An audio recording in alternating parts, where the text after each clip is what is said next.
Pistemäisellä ominaisuustiedolla tarkoitetaan sellaista ominaisuustietoa, jolla on vain yksi annettu arvo, eli etäisyys tielinkin alusta.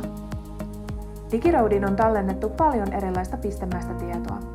Pääset muokkaamaan pistemäisiä kohteita kohdasta Valitse tietolaji ja valitsemalla valikon oikeasta reunasta jonkin ominaisuustiedon Pistemäiset kohteet otsikon alta. Pistemäisiä kohteita ovat esimerkiksi joukkoliikenteen pysäkit, esterakennelmat ja liikennemerkit. Yksi tärkeimmistä Digiroadin ominaisuustiedoista on liikennemerkit. Kun valitset liikennemerkit tietolajiin, aukeaa vasemmanpuoleiseen valikkoon eritelty lista eri merkkikategorioista.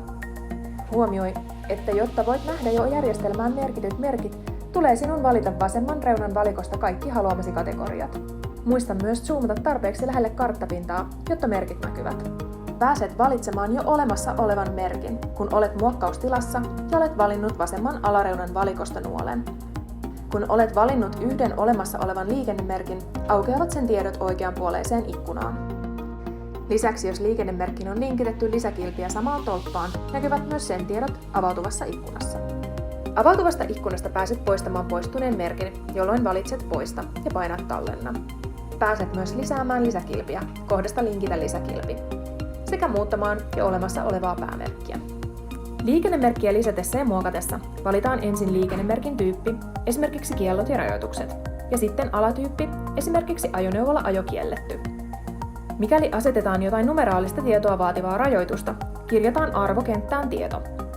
Esimerkiksi nopeusrajoitusta lisätessä kirjataan arvokohtaan 30, jolloin se vastaa rajoitusta 30 km tunnissa.